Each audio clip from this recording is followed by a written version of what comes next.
Yeah, 100%. It's a massive mistake to look past it. Seriously, I'm putting a spin in all of those plans. Don't book anything. Don't arrange flights and hotels.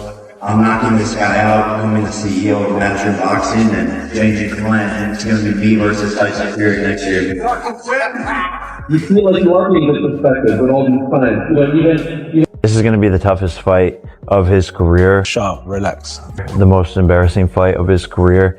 Good chair across your face. Yeah, I think he's about to cry. Jake Paul has officially declared war on Anthony Joshua, and the boxing world is stunned by the confidence, aggression, and borderline madness coming out of Jake as the countdown to December continues. This isn't typical promotion anymore. Jake isn't talking for views or clout. He's fully locked in, calling this the most personal war of his career and sending a direct message that has thrown this entire matchup into chaos. Jake Paul fired the first major shots, vowing that he's coming to end Anthony Joshua's legacy. Glaze in that question, and you know, that seems like a very friendly question to Jake, but you know what? It's a fair question. I'm not mad at the guy for phrasing his question that way. And again, yes, that's because Jake has a massive name and a massive spotlight. Without that, Jake is not fighting Anthony Joshua in his 14th fight. But on the other side of that, the risk involved with fighting Anthony Joshua here, and some of the fights that Jake had in his first 10 or 11 fights, most pros were either having or having worse opponents for. So when people discredit Jake's career by being like, he didn't fight this guy, he didn't fight that guy, he didn't fight a number of this contender, number that, look at your favorite fighter in their first 14 fights and you pick out the opponents that they had and the level of them. Sure, you'll have your outliers, your Vasily Lomachenkos and other guys that fought tough competition right away, but most, and I mean most meaning 95% of the sport of boxing, had tomato cans until he had 15 to 20 wins. Give Jake his credit. He's fought guys that even were better on his resume than some of your favorite fighters, and now he's fighting Joshua this early. That deserves the credit that I know and the acknowledgement that I know Jake is looking. And it's a lose-lose for Anthony Joshua. However, given all of that, both men are going to make $92 million each. So forget my opinion. Who gives a damn when you can bank $92 million for having a little move around in a boxing ring?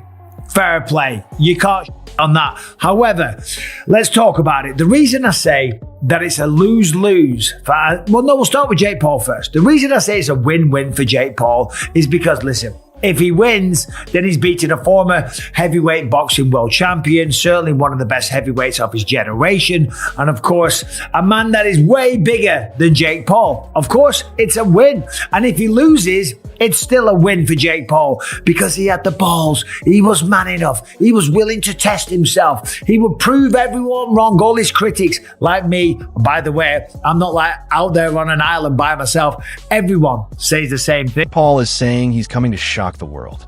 He says he's preparing for the biggest fight of his life and that he's going to walk into that ring and end Anthony Joshua's career once and for all. And while some call it pure delusion, others say this is exactly the kind of fire that makes Jake Paul so unpredictable, so dangerous, and so hard to read. Because every time people have counted him out, he's found a way to flip the script. But the reaction to this call-out has been explosive. Boxing purists are disgusted. Analysts are laughing. Critics are saying Jake Paul has finally lost his mind because Anthony Joshua is not Tank Davis, he's not Nate Diaz, and he's definitely not Tyron Woodley. Anthony Joshua is a two-time heavyweight world champion. And he beat him convincingly. Yes. And that's all he can do. And I think that he should take the praise from that and build from it, but he shouldn't want the criticism to stop because I think it fuels him. I'm one with you, and I said that to Joshua in one of the interviews that I'd done with him. I said to him, listen, like you, I knew he was very angry with TalkSport and the criticism he was getting from TalkSport, etc. And I had that conversation with him and said, listen, Josh, you should be feeding off that. That's what good fighters do. You feed off that. Go and prove them wrong. Like that's where your fuel should be coming from.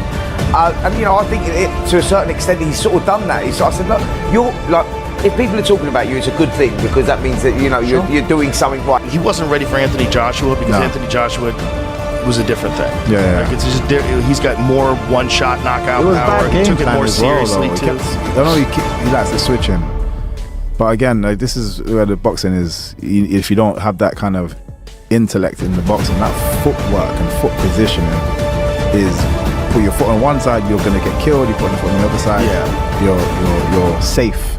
You can kind of manage the power and see the punches coming. But he kept switching stances, but just leaving himself in just the wrong positions. Yeah, he wasn't ready. Wasn't ready. There was a lot of hype off the Fury fight. Also, Joshua got to watch him box in the Fury fight, see some patterns. Fury, I think, probably took him lightly. Yes, I think so. He's one of the greatest of all time. This guy's never had a boxing match. At the beginning of the fight, he's like, time to go to school. Like, oh, really? Who did Terrence Crawford fight his 11th fight? I don't know. Who did Arthur Beterbiev fight? Jake Paul has found a way to make himself the cash cow early in his career to where we shouldn't care. Jake Paul has become the fighter right now that everybody wants to fight because right now he is the cash cow. He made $40 million just off of Netflix. He has found a way to do something with his following, get under people's skin to make people care about these fights. What advice would you give to somebody like AJ? That he has a lot of talent and not to get discouraged. He only loses when he quits. When you quit, all the doors of opportunities close. You know what I mean? You have to be game, and then don't get discouraged if you lose. Listen, you just lost. You may have got $30 million. You should give Usyk a kiss and say, "Can we do this again?" Don't let this internalize you. Oh, I can't fight now. This white boy kicked my ass. People are laughing at me. No, he kicked my ass for $50 million or $30 million. I hope he kicks my ass again. But this time it might not work out that way. I'm gonna kick his ass.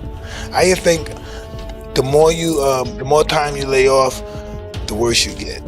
You have to fight to be the best. You have to do it more and more and more. What do you say to the people who say Anthony is ruining his legacy just by taking this fight? Fans don't respect what he's done in the sport already. He's an Olympic gold medalist, 2-time unified heavyweight champion of the world. I sort of sympathize with him because I feel like if he doesn't beat him quicker than he beat Francis, people are just going to write it off. I'll ask you bluntly, have there been any discussions about there's an agreement, there's a secret contract? Have any of those discussions happened regarding this fight? It's an 8-round professional fight. AJ wouldn't have taken it if that was the stance it had to be, if it was an exhibition, if it was you've got to hold him up for 8 rounds. It wouldn't suit Anthony Joshua. Anthony Joshua is going in there to knock out Jake Paul. But if I can beat Jake Paul, then excuse my French, what the fuck is Anthony Joshua going to do to Jake Paul? I think my dad said that AJ could beat him with his prick, and I completely will back that up. Even if AJ had a broken arm in there, it still wouldn't go past a minute. To be quite honest with you, and as a safety aspect, there's no way that fight can go ahead. At the end of the day, my God, how good does it make me look?